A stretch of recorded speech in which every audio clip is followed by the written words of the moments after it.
లోక్సభ నుంచి 8 మంది విపక్ష ఎంపీలు సస్పెండ్ అయ్యారు. సమావేశాలు ముగిసే వరకు స్పీకర్ 8 మందిని సస్పెండ్ చేశారు. హిబీ ఈడెన్, అమరీందర్ సింగ్ రాజావారింగ్, మాణికం ఠాకూర్, గుర్జీత్ సింగ్ అజ్లా, కిరణ్ కుమార్ రెడ్డి, ప్రశాంత్ పడోలే, ఎస్ వెంకటరామన్, డీన్ కురియాన్కోస్ పై వేటు పడింది. సస్పెండ్ అయిన వారిలో తెలంగాణ ఎంపీ చామల ఉన్నారు. సభాపతిపై పేపర్లు విసరడంపై ఆగ్రహం వ్యక్తం చేస్తూ 8 మందిని సస్పెండ్ చేయాలని కిరణ్ రిజిజు తీర్మానాన్ని ప్రవేశపెట్టారు. ఈ తీర్మానాన్ని స్పీకర్ ఆమోదించారు. అయినా లోక్సభలో ఆందోళనలు కంటిన్యూ కావడంతో సభను రేపటికి వాయిదా వేశారు స్పీకర్. మరోవైపు సభ ముగిసిన తర్వాత పార్లమెంట్ ఆవరణలో విపక్ష ఎంపీలు ఆందోళన చేపట్టారు.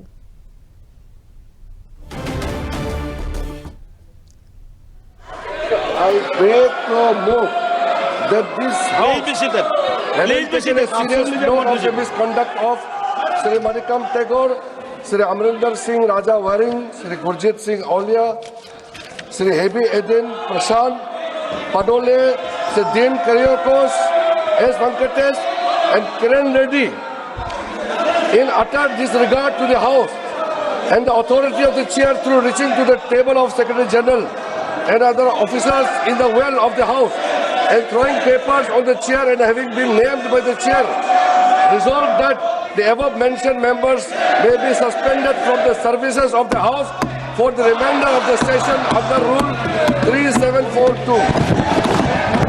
प्रश्न यह है कि श्री किरेन रिजिजू द्वारा प्रस्तुत प्रस्ताव को स्वीकृत किया जाए। जो सदस्य प्रस्ताव के पक्ष में है वो हाँ कहे, जो सदस्य प्रस्ताव के विपक्ष में वो ना कहे। मेरे विचार में निर्णय हाँ वालों के पक्ष में हुआ, हाँ वालों के पक्ष में हुआ, प्रस्ताव स्वीकृत हुआ। Please be seated, please be seated. No no, सभा की कार्रवाई बुधवार दिनांक 4 फरवरी 2026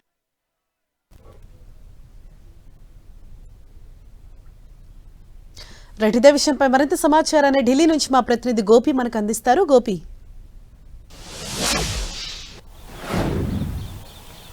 లోక్సభలో ఈరోజు 8 మంది ఎంపీలను సస్పెండ్ చేస్తూ నిర్ణయం తీసుకోవడం జరిగింది. అంతకు ముందుకు భారత మాజీ సైన్యాధికారి, ఇటు త్రివిధ దళాధిపతి, గతంలో పనిచేసిన వ్యక్తి నరవనే రాసిన ఆత్మకథ పుస్తకానికి సంబంధించిన అంశాలను, చైనా భారత్ మధ్యలో జరిగిన యుద్ధానికి సంబంధించిన అంశాలను లోక్సభ ప్రతిపక్ష నాయకుడు రాహుల్ గాంధీ ప్రస్తావిస్తున్న సమయంలో ఇటు ముందుగా రాష్ట్రపతి ప్రసంగానికి ధన్యవాద తీర్మానం ప్రస్తుతం ఉన్నందున దానిపైన మాట్లాడాల్సింది తప్ప మిగతా అంశాలపైన మాట్లాడేందుకు తర్వాత తమ సమయం కేటాయిస్తామంటూ కూడా చెప్పడం జరిగింది. అయినప్పటికీ కూడా రాహుల్ గాంధీ ఇటు చైనా భారత్ మధ్యలో నెలకొన్న పరిస్థితులపైన కూడా ఆయన మాట్లాడుతున్న సమయంలో మొదట సభను వాయిదా వేయడం జరిగింది. ఆ తర్వాత సభ తిరిగి ప్రసారమైన తర్వాత కూడా ఇటు లోక్సభలోని తమ లోక్సభ ప్రతిపక్ష నాయకుడికి మాట్లాడేందుకు మైక్ ఇవ్వకపోవడంతో ఇటు ఎంపీలంతా కూడా, విపక్ష పార్టీ ఎంపీలంతా కూడా గందరగోళం చేయడం జరిగింది.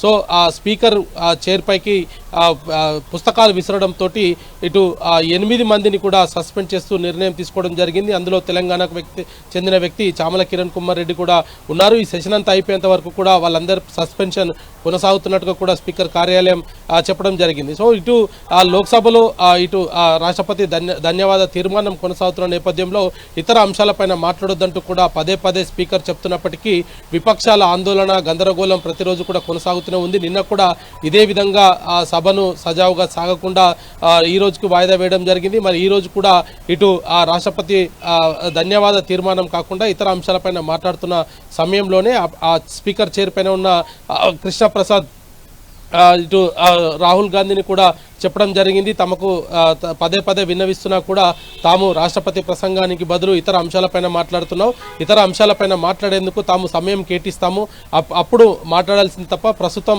ఇటు రాష్ట్రపతి ప్రసంగం పైనే మాట్లాడాలి అనేది కూడా ఆయన కోరడం జరిగింది. అయినప్పటికీ కూడా లోక్సభ ప్రతిపక్ష నాయకుడు మాట్లాడకపోవడంతో మొదట సభను వాయిదా వేయడం జరిగింది. ఆ తర్వాత ఇటు 8 మంది ఎంపీలను కూడా సస్పెండ్ చేశారు. మరి ఇటు సస్పెండ్ అయిన తర్వాత కూడా వాళ్ళు బయటికి వచ్చి తాము తమ నిరసనను తెలిపే హక్కు తమకు ఉందని స్పీకర్ అట్లాంటి నిర్ణయం తీసుకోవాల్సింది కాదు అంటూ కూడా వారి నిరసన కూడా పార్లమెంట్ ఆవరణంలో చెప్పడం జరిగింది. మరి పార్లమెంట్ రేపటికి వాయిదా అయితే పడింది. మరి 8 మందిని మాత్రం పూర్తిగా ఈ సెషన్ అంతా అయిపోయేంత వరకు కూడా వారిపైన సస్పెన్షన్ కొనసాగుతుంది. Right, thank you Gopi.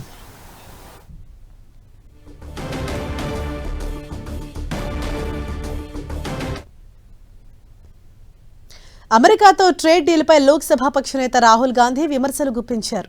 వాణిజ్య ఒప్పందం విషయంలో మోదీ భయపడిపోయారని విమర్శించారు. దేశాన్ని మోదీ అమెరికాకు అమ్మేశారని ఆరోపించారు రాహుల్. ట్రంప్ అంటే మోదీ వణికిపోతున్నారని చెప్పారు. ట్రేడ్ డీల్పై సంతకం చేయాలని మోదీపై ఒత్తిడి వచ్చిందన్నారు.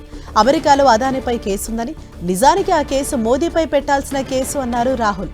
ఎప్స్టీన్ ఫైల్స్ లో కీలకమైన అంశాలున్నాయన్న ఆయన ఎప్స్టీన్ ఫైల్స్ విషయాన్ని అమెరికా ఇంకా విడుదల చేయలేదన్నారు. ఎప్స్టీన్ ఫైల్స్ విషయంలోనూ చాలా ఒత్తిడుందని తెలిపారు. తన ప్రతిష్ట ఎక్కడ పోతుందోనన్న భయంలో మోదీ ఉన్నారని ఆరోపించారు రాహుల్ గాంధీ.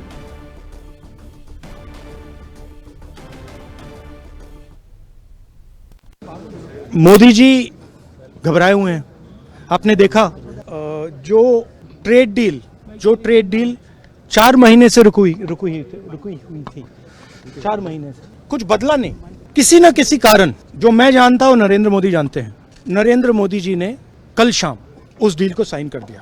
नरेंद्र मोदी जी पर प्रेशर है, भयंकर प्रेशर है. और नरेंद्र मोदी जी का जो इमेज का गुब्बारा है, जो हजारों करोड़ रुपए लेकर बनाया गया था, वो फूट सकता है. इशू ये नारावाने की स्टेटमेंट नहीं है, ये साइड शो है. और वो भी जानते हैं, मैं भी जानता हूं. मेन बात ये है कि हमारे प्रधानमंत्री को कॉम्प्रोमाइज कर दिया गया है. किसने किया है, कैसे किया है, ये हिंदुस्तान की जनता को सोचना है. मगर इतिहास में पहली बार हिस्ट्री में एलओपी को प्रेसिडेंशियल एड्रेस में नहीं बोलने दिया. वो तो ऑटोमेटिकली होगा. बट ये आप समझिए, और हिंदुस्तान के जो किसान हैं आप सब समझिए कि इस ट्रेड डील में आपकी मेहनत को, आपके खून पसीने को नरेंद्र मोदी जी ने बेच दिया है. और वो इसलिए बेचा है क्योंकि एक अदानी जी पर केस है यूनाइटेड स्टेट्स में. वो अदानी जी को टारगेट नहीं कर रहा है, वो नरेंद्र मोदी के फाइनेंशियल स्ट्रक्चर को टारगेट कर रहा है. एक वो है. दूसरा है एप्स्टाइन फाइल्स. एप्स्टाइन फाइल्स में अभी और माल है, वो अभी रिलीज नहीं हुआ है. इसीलिए इस दबाव में आकर एप्स्टाइन फाइल्स में जो है, जो पूरा देश जानना चाहता है, मगर अभी अमेरिका ने रिलीज नहीं किया है. और दूसरा जो अदानी जी पर केस है, जो एक्चुअली मोदी जी पर केस है, क्योंकि वो बीजेपी का फाइनेंशियल स्ट्रक्चर है, मोदी जी का फाइनेंशियल स्ट्रक्चर है. तो ये 2 प्रेशर पॉइंट्स हैं. और आप ये बात समझ लो, देश ये समझ ले कि प्रधानमंत्री कॉम्प्रोमाइज्ड है.